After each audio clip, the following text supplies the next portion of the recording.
La cellule, la grande moisson du Seigneur Jésus-Christ de Nazareth. Le ministère messianique évangélique d'intercession, d'évangélisation et d'enseignement eschatologique, signe des temps derniers, présente l'émission L'Esprit de Jésus dans la cité. Tous les samedis de 8h à 9h15. Oratrice, la servante de Dieu, missionnaire enseignante, Madame Jeanne Baplou Déborah.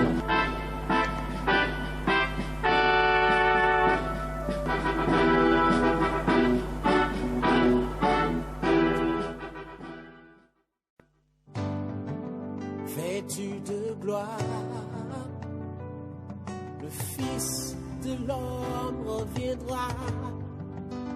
Ouais. Et on l'appellera le lion de la tribu de Juda. Vêtu de gloire, Adonai viendra. Nous bénissons notre Seigneur qui nous fait la grâce d'être ce matin à votre compagnie. Que la paix du Seigneur Jésus, cette paix que le monde ne peut donner, soit votre partage ce matin. Et que ses faveurs vous soient renouvelées au nom de Jésus. Nous sommes à l'émission L'Esprit de Jésus dans la cité. Nous sommes aujourd'hui samedi 7 décembre 2013, qui est considéré comme le 12e mois romain, mais 10e mois juif, mais qui en réalité est le premier mois biblique révélé en Exode 12. Bien, la pensée du jour qui va nous introduire ce matin dans ce temps d'antenne, c'est Luc 8, versets 19 à 21. Nous lisons, il est dit, la mère et les frères de Jésus vinrent le trouver, mais ils ne purent l'aborder à cause de la foule. On lui dit, ta mère et tes frères sont dehors, et ils désirent te voir. Mais il répondit, ma mère et mes frères, ce sont ceux qui écoutent la parole de Dieu et qui la mettent en pratique. Alléluia. Jésus dit, on ne peut être sa mère, on ne peut être son frère, on ne peut être sa sœur, que si nous écoutons la parole du Dieu le Père et que nous la mettons en pratique. Alléluia. Nous voyons là encore la doctrine de notre Seigneur Jésus qui se fonde sur la doctrine de son Père. Jésus n'est pas venu balayer la loi. Jésus n'est pas venu balayer les commandements de Dieu. Jésus est venu nous apporter le pardon de nos péchés par sa mort et sa résurrection. Et une fois que nous avons reçu Jésus comme notre sauveur personnel, alors nous obéissons à tous les commandements de Dieu. C'est en cela seulement nous pouvons faire partie du royaume de Dieu. Alléluia. Ce n'est pas moi qui le dis, c'est Luc qui est un médecin qui lui aussi a fait des recherches et il a été confirmé par le Saint-Esprit. Le Saint-Esprit a confirmé les recherches de Luc pour dire que tout ce qui est écrit dans les évangiles et dans l'Ancien Testament demeure. Ceci dit, nous voulons prier. Notre Dieu, notre Père, nous voici ce matin devant ta sainte face, au travers du sang de Jésus, ton Fils bien-aimé, qui a payé le prix de notre rachat. Ô Seigneur, qui peut parler de ta part, si tu ne lui fais la grâce de le faire. Seigneur, ce matin, que ma personnalité s'efface, que tout ce qui est cher se taise, et que toi, tu sois honoré dans cet enseignement que je veux partager avec tes enfants, que tu sois glorifié, que tu mettes ton onction, que cette parole soit accompagnée de la démonstration de ta puissance, afin que ceux qui l'entendent soient convaincus du péché, se repentent, se convertissent, et qu'ainsi de l'accroissement soit donné à l'empire de Jésus. Béni soit ton nom, Père, pour ce que tu le fais Au nom de Jésus, amen. Bien, le thème que nous traitons depuis quelque temps, c'est l'observation du sabbat sous la grâce.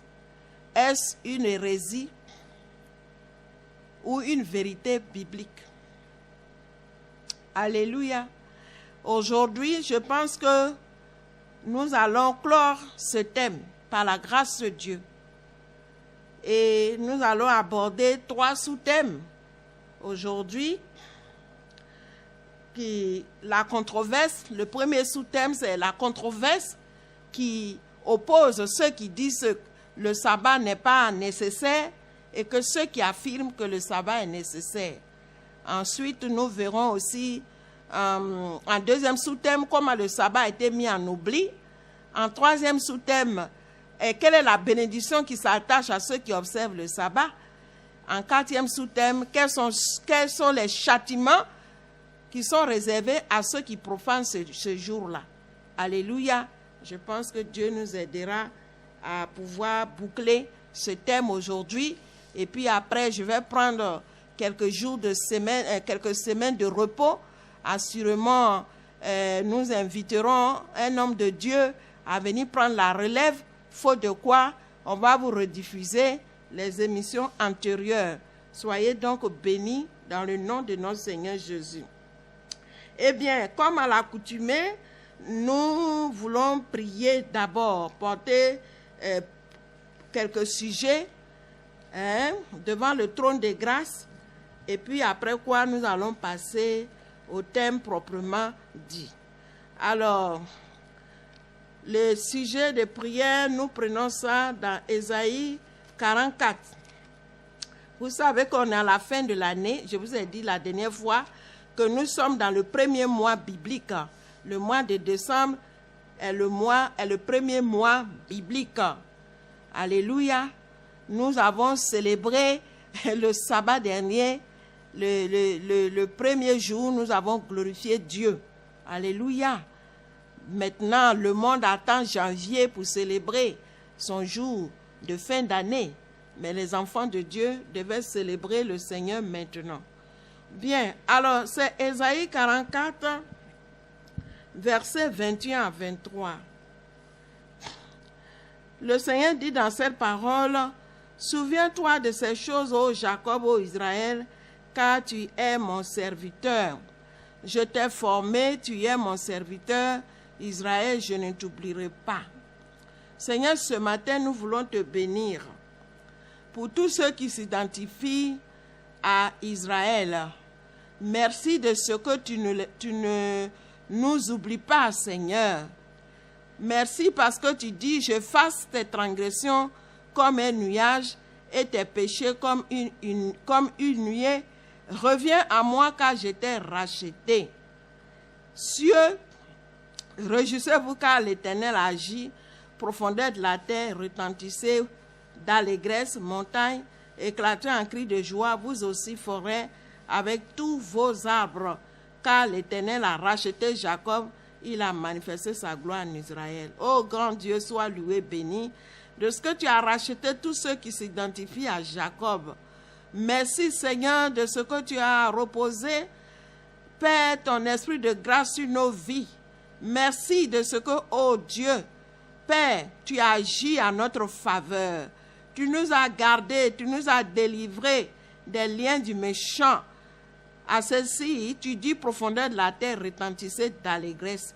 Merci Seigneur pour tes grâces, tes faveurs que tu nous accordes. Merci pour ta gloire que tu as manifestée en faveur de tous ceux qui s'identifient en Israël, qui s'identifient à Israël au nom de Yeshua. Au verset 24, il est dit, ainsi parle l'Éternel ton Rédempteur, celui qui t'a formé dès ta naissance. Moi, l'Éternel, j'ai fait toutes choses. Seul j'ai déployé les cieux, seul j'ai étendu la terre. J'anéantis les signes des prophètes de mensonges et je proclame insensés les devins et je fais reculer les sages et je tourne les sciences en folie. Je confirme la parole de mon serviteur, j'accomplis ce que prédit mes envoyés. Merci au Dieu de ce qu'il en est ainsi. Seigneur, pour notre génération qui vit sous le joug des signes des prophètes de mensonges, merci de ce que tu anéantis maintenant, oh, tous les signes des prophètes de mensonges dans ton Église. Au nom de Yeshua, merci de délivrer ton Église, Seigneur, de tous les devins. Au nom de Jésus, car tu dis, je fais reculer, je proclame insensé les devins, je fais reculer les sages. Merci, Père, de ce qu'il en est ainsi, selon toute l'autorité de ces bonnes paroles, afin de libérer l'esprit de tes enfants sur toute espèce de joug, de carquois, d'hérésie, d'apostasie, au nom de Jésus. Et merci de ce que tu as accompli, ce que Christ, notre Sauveur, a enseigné à ton peuple, et que gloire te revienne au nom de Jésus. Amen. Bien, nous avons fini. Dieu notre Père soit béni, soit loué, soit exalté, Père, ô grand roi, pour tous ces sujets que tu as permis que nous t'apportons. Merci parce que tu anéantis les signes des prophètes de mensonges. Merci parce que tu libères ton Église de tous les signes d'apostasie et d'hérésie, et tu ramènes la conscience et l'esprit de tous tes enfants dans ta vérité, dans ta justice, afin que de l'accroissement soit donné à l'empire de Jésus-Christ et qu'il soit affermi par le droit et la justice. Merci parce que tu anéantis tout pacte avec le séjour des morts et toute alliance avec la mort. Tu l'as détruit. Seigneur mon Dieu, sois béni pour cela. Que toute gloire te revienne. Alléluia. Amen. Bien, nous sommes à l'émission donc l'Esprit de Jésus dans la cité. Émission d'intercession, d'évangélisation, d'édification, de connaissance, de révélation et d'enseignement scatologique en vue de notre sanctification dans l'attente glorieuse de notre Seigneur Jésus-Christ, qui doit faire paraître une église sans tache, ni ride, ni rien de semblable. Nous sommes la voix de celle qui crie dans le désert. Nous sommes au 06 28 62 90 02 99 15 46. Nous étudions depuis quelques semaines un thème controversé dans le milieu chrétien. L'observation du sabbat sous la grâce, est-ce une hérésie ou une vérité biblique?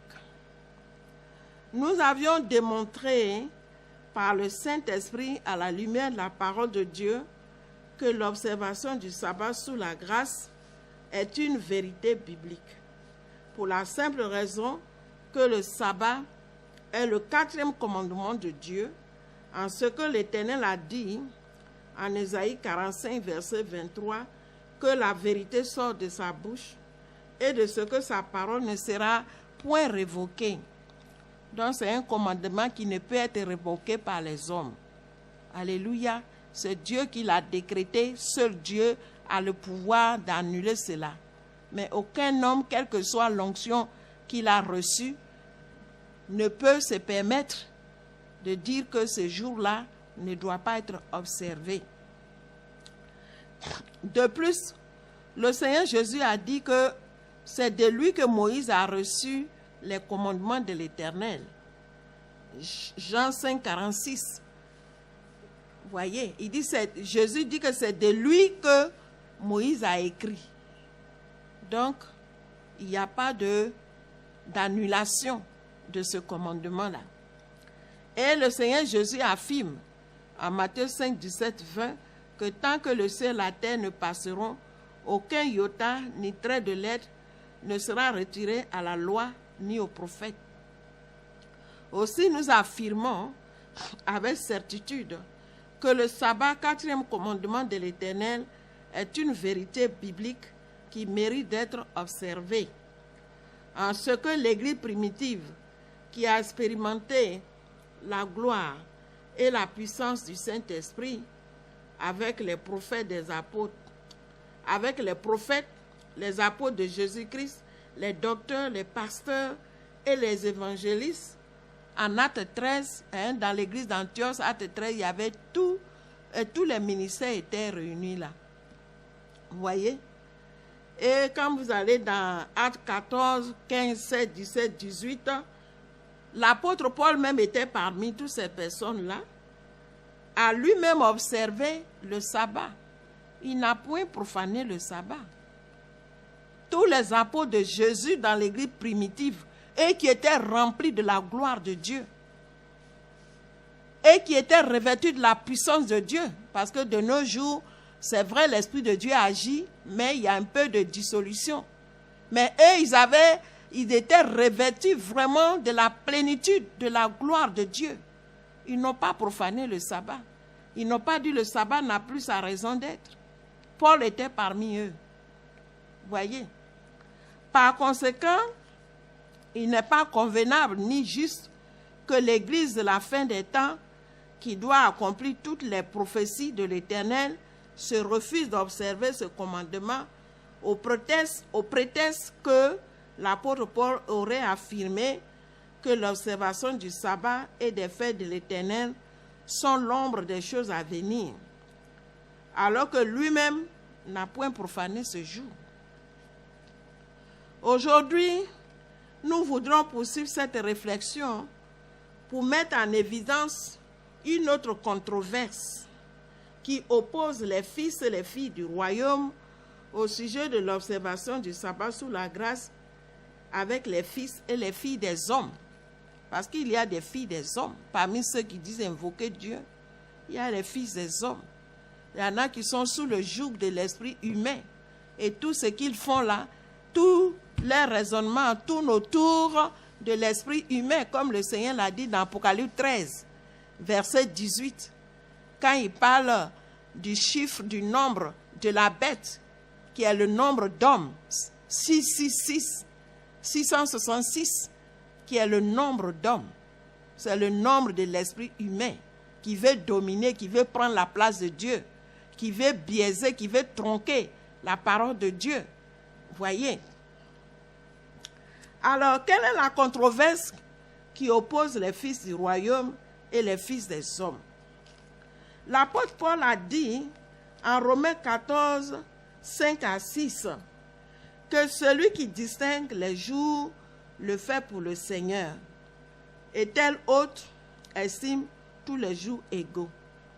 Donc les fils des hommes disent que tous les jours sont égaux, mais les fils du royaume prennent soin de distinguer le jour, puisque Dieu l'a distingué. Dieu a créé premier jour, deuxième jour, troisième jour, quatrième jour, cinquième jour, sixième jour, et le septième jour, il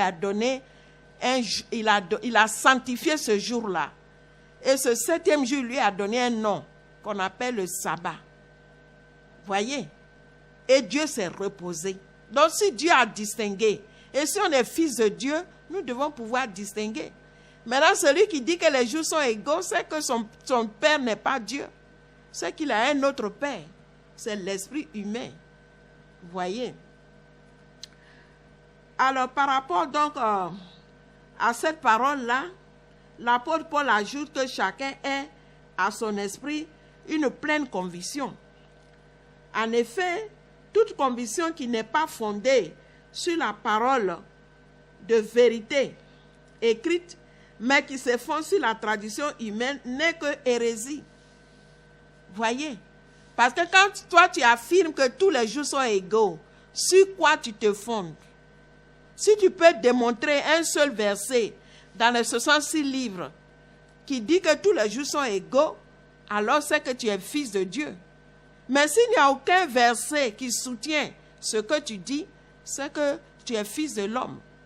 Donc c'est l'esprit humain qui prévaut sur ta vie. Voyez. En Ésaïe 29, 13, le Seigneur dit, « Quand ce peuple s'approche de moi, il m'honore de la bouche et des lèvres, mais son cœur est éloigné de moi, et la crainte qu'il a de moi n'est qu'un précepte de tradition humaine. » Voyez? Donc le Seigneur dit quoi? Ceux qui affirment que tous les jours sont égaux, c'est que leur affirmation-là a pour base la tradition humaine. Donc c'est l'Esprit de Dieu qui inspire de telles pensées. Alléluia. Par rapport à ce que l'apôtre Paul affirme en 2 Timothée 3, versets 1 à 17, quand il dit que dans cette parole-là, que toute écriture est inspirée